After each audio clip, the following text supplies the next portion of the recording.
What is up, guys? Welcome back. Do you even Evercade versus reactions, bro, or first impressions? We did the unboxing. I got some time with the system, and now I kind of just want to talk about my overall first impressions. Is it worth it? Is it kind of just a toy that's kind of just fun to have, or is this something that we could use and have it as part of our gaming collection and potentially a good way to preserve some of these older games? Let's talk about it.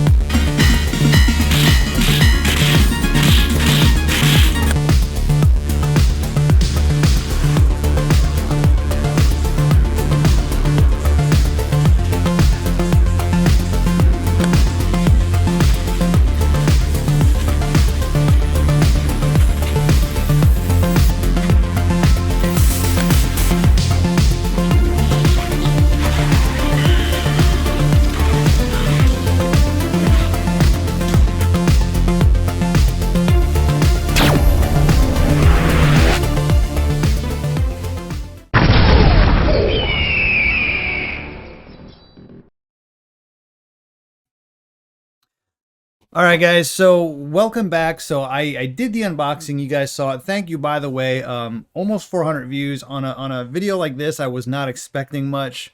I really do appreciate it. It was a lot of fun to do this video. The Evercade Versus was something I was looking at for a while now, and when they announced it, I was seriously interested in it. Even though it was an emulation box, I really like the idea of having these games in some sort of physical media, actual physical media that wasn't tied to the internet. So I really liked that aspect of it. And I thought from a collector standpoint, this is something that I could really be interested in. So a couple things I wanted to talk about first. I wanted to talk about just the overall look and feel of the console. Now, I said it on my unboxing, it's not as small as I thought it was going to be. I actually thought it was going to be significantly smaller than what it is. I know a lot of people who said it was really small. I was honestly thinking it wouldn't be much bigger than a Raspberry Pi. To my surprise, you can see it in the video here. It's actually, I have it on top of an older Model 360 and surprisingly not too small. So I'm glad it's not too small. The two cartridge slots are very nice. I like the fact that I can have two cartridges in there. It just makes things more convenient, so I'm not constantly swapping carts. And I thought the LED lights was actually a really nice feature. So overall, as far as the actual physical look of the console goes, I think it was a home run. It's got that retro look and feel to it. Almost kind of reminds me of an old school Nintendo. Got the same colors, the toaster type lid. I really like it. As far as the controller goes, the controllers, at first I thought they'd be a little too bulky, but they aren't bad. I've played obviously with, when it comes to emulation, much better controllers. And while this isn't bad, it's not the worst one either. The cord for the controller is probably about 8 feet. I sit pretty far from my 50-inch TV, which I have it hooked up to, and I can sit on my couch and be comfortable. So the cord length is nice, and the fact that they are USB and you can pair other controllers with the console, that's a nice feature. So if you do want to go with a wireless controller, it is nice. But in the meantime, I have no reason to get other controllers for it. I'm perfectly fine with the two pack-in controllers that it came with. And plus it matches the system, so no complaints there. Now, when booting up the system, there was a couple things, obviously, you realized. It's a really basic user interface. It almost sort of reminds me like when you have those Konami packs or those Castlevania packs and you can adjust different filters and stuff like that. Almost reminds me of that. I do like the fact that once you put the games in, the box art is already there. You select the game, there's a brief description of the game, and you can change the theme of the background as far as the UI goes. You can change the bezels when you're in game. You can add scan lines, you can go full screen, you could do pixel perfect. And you know, there's oh, and there's nice background music too. I thought the background music was kind of a nice touch. It seems to be something that's just catching on, whether it's with PS4, PS5. You can put background music with RetroArch, so that's a nice feature to have. I have mine on. I do turn it low. I turned it up for this video just so you guys can hear it and kind of just get your thoughts and opinion on it. Now the big question is, like, what kind of emulation does this have? Is the emulation worth it? And I will say this, while it's not bad emulation, it's not great emulation. At the end of the day, we have to remember what this is. This is a $100 emulation box. With the price that it is, you're going to have a lot better options out there. A Raspberry Pi 3, as far as emulation goes, is far superior to this. My PC, obviously, where I do most of my emulation, blows it out of the water. Raspberry Pi 4, obviously going to blow it out of the water. However, like I said, this isn't the worst emulation box. And at the end of the day, like, I didn't purchase my Evercade Versus for emulation. Like, this isn't my primary gaming console. So, you can see the different options I have. I've got the Technos bundle, and I got the Data East bundle, which are two very good bundles. Some of the games, like pre-1985, are kind of a little beyond my age demographic, so I'm not too much into those. But when you start getting into the Data East ones from the late 80s, the early 90s, I feel like they do pretty well. And those are my jam, because those are the ones I grew up playing. The emulation was pretty good. I would say that it has the normal emulation problems that a lot of emulation devices, which honestly, I didn't expect the Evercade Versus to fix these kinds of issues. One of those issues is some of the sound is very up and down.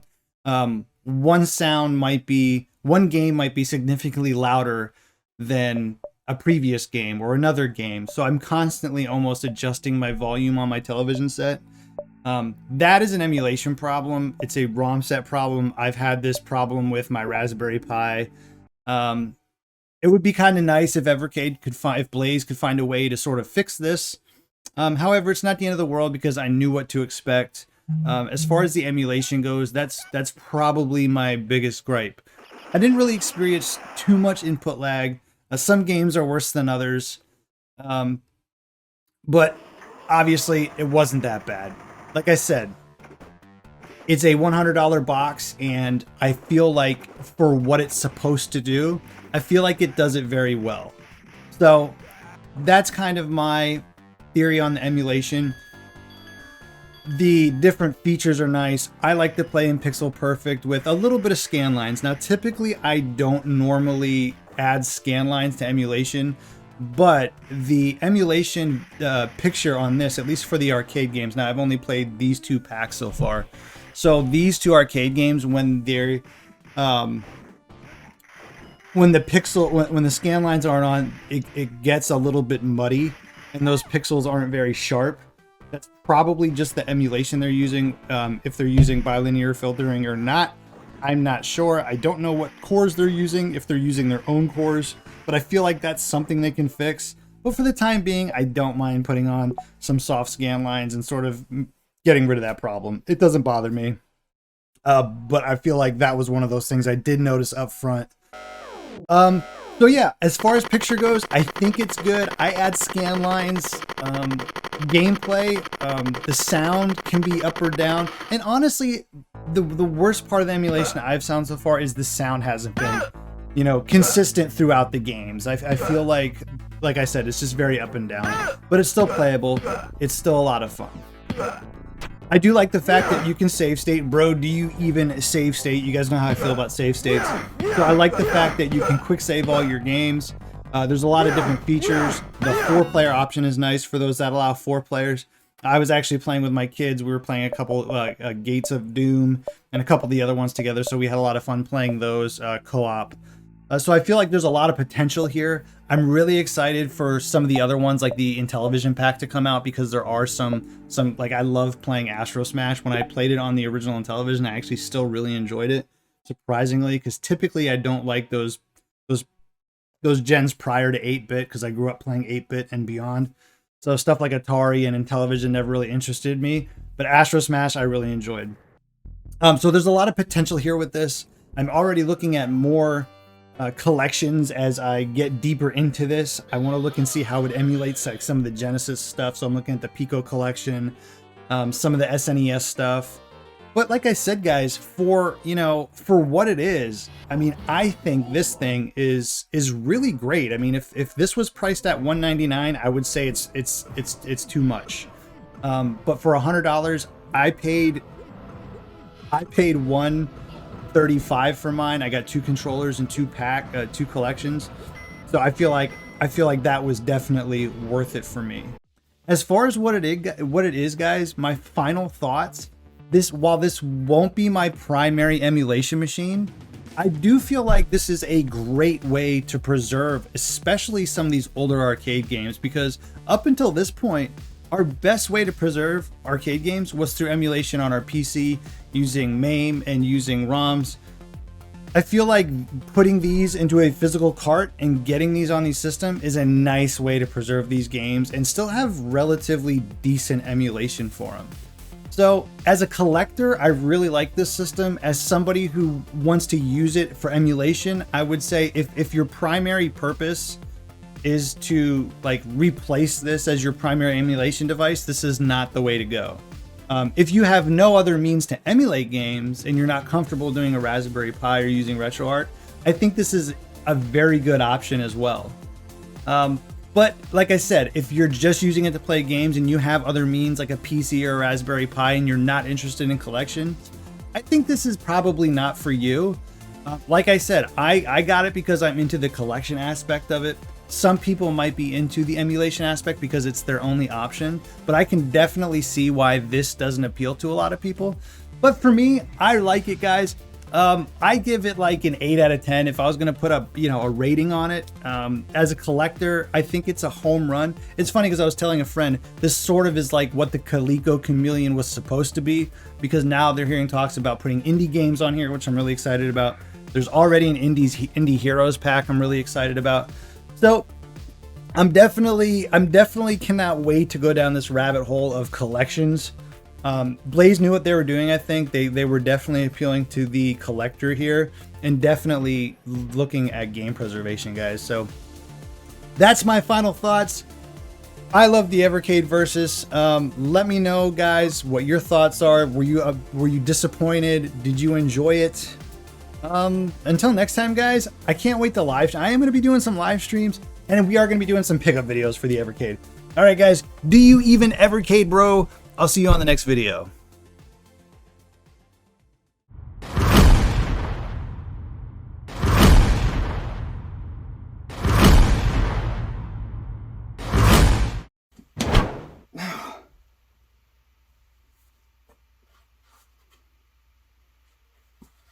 The hell did I get in here?